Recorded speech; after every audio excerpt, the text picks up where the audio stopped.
Kossa est coincé, suivre son amour au Bénin ou rester fidèle à sa mère au Togo. Une semaine pour décider, ou il perd une moitié de son cœur. Vous feriez quoi? Je m'appelle Kossa, j'ai 30 ans, et je viens d'Adétikopé, un quartier populaire au nord de Lomé, Togo. Mon histoire est une leçon brutale pour ceux qui croient que l'amour l'emporte sur le sang. Parfois, choisissez le bon camp vous coûte tout.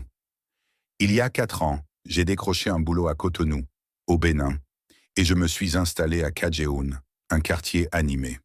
Là-bas, j'ai rencontré Prudence, une béninoise exceptionnelle. Belle, douce, brillante, elle semblait comprendre mes luttes, mes rêves, ma fougue. On s'est mis ensemble, et elle est vite devenue mon roc. Pendant 3 ans, sur une construction, une vie, rêvant d'un avenir commun. Puis un appel à tout briser. Ma mère, restée au Togo, était gravement malade. Fils unique, je n'ai pas hésité. J'ai démissionné, fait mes valises, et je suis rentré à Lomé pour m'occuper d'elle. Contre toute attente, Prudence m'a suivi. Elle a quitté sa famille, ses racines, son monde pour me rejoindre dans un pays où elle ne connaît personne.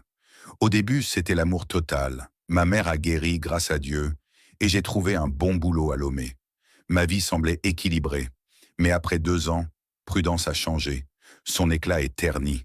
Elle se plaignait du quartier, du climat, de la nourriture, des gens. Elle disait étouffée, regrettant Cotonou, sa mère, ses tantes, ses cousines, sa vie d'avant. Je comprends. Mais moi aussi, j'avais une famille, ma mère, ma seule famille.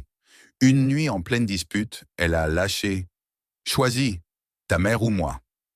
Ma gorge s'est serrée. Je pensais à une blague cruelle, mais son regard était sérieux. Elle voulait qu'on retourne à Cotonou, disant que ma mère était guérie, que j'avais fait ma part, que c'était elle ma priorité. J'ai essayé de raisonner, de fournisseur, de négocier. Mais dans un élan de colère, j'ai lâché des mots que je regrette. Si tu veux partir, vas-y. Il y a plein de belles filles au Togo. Son silence m'a glacé. Son regard a effacé 3 ans d'amour. Depuis, elle est devenue distante. Elle m'a donné un ultimatum. 1 semaine pour décider. Sinon, elle retourne au Bénin. Seule. Sans moi. Sans nous. Je suis coincé entre 2 enfers. Si je la laisse partir, je brise un amour qui a traversé les frontières. Si je la suis, je trahis ma mère, celle qui m'a élevé seule. Que feriez-vous? Aimer une femme doit-il me pousser à renier ma mère? Tout ce que Prudence a sacrifié pour moi ne vaut-il rien face à ses exigences? Ou ai-je été trop dur, trop fier, et perdu la seule femme qui m'aimait vraiment? Je ne dors plus. Dites-moi quoi faire. L'air d'Adétikopé porte le poids de mon dilemme. En grandissant ici, j'ai appris que la loyauté ne se négocie pas.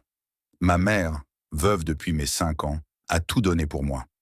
Elle vendait des arachides sous un soleil brûlant, marchandait dans les marchés, sautait des repas pour que je mange. Ses mains calleuses ont forgé l'homme que je suis. Quand j'ai eu ce boulot à Cotonou, ce n'était pas qu'un salaire, c'était une promesse de lui rendre ses sacrifices. Puis Prudence est arrivée, apportant une nouvelle forme de loyauté. Cotonou était un tourbillon. Les rues vibrantes de Kadjehoun, le bruit des motos, l'odeur du poisson grillé. Un nouveau départ. Prudence était différente. Son rire illuminait tout, son esprit était vif et son cœur semblait battre au rythme du mien. On passait des soirées à la plage, rêvant d'une maison, d'enfants, d'une vie entrelacée. Elle n'était pas qu'une compagnie, elle était mon refuge. Quand ma mère est tombée malade, le choix de Prudence de me suivre au Togo a scellé son amour. Qui fait ça? Qui abandonne tout par amour? Mais le Togo ne l'a pas accueilli. Adétikopé, avec ses routes poussiéreuses et ses marchés chaotiques, lui était étranger. Elle a essayé. Elle a appris à cuisiner du fufu, saluer les voisins en éoué, aider à soigner ma mère. Mais plus le temps passait, plus son âme s'effilochait. Je le voyais dans ses yeux, l'entendais dans ses soupirs. Elle regrettait la familiarité du Bénin, la chaleur de sa famille, la simplicité d'une vie qu'elle comprenait. Je voulais arranger les choses, faire du Togo son foyer.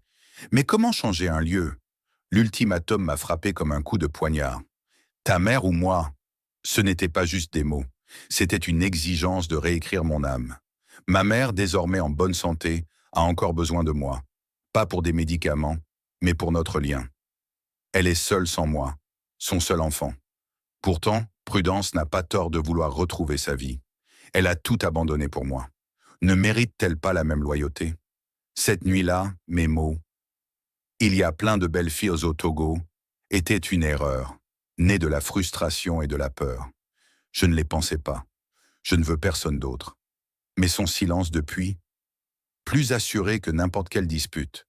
L'échéance de son ultimatum approche et je suis paralysé. Si je reste, je la perds. Si je pars, je trahis ma mère. Dans tous les cas, je perds une part de moi. J'ai tout repassé en boucle, cherchant où j'ai fauté. Aurais-je dû être plus doux? Aurais-je dû retourner à Cotonou plus tôt? Ou est-ce un test de mes valeurs, de ce que signifie être un fils, un homme, un partenaire? Ce choix m'écrase. Je reste éveillé, fixant le plafond, hanté par les visages des deux femmes qui parlent de mon monde. À la prochaine pour une autre confidence. Secret partagé.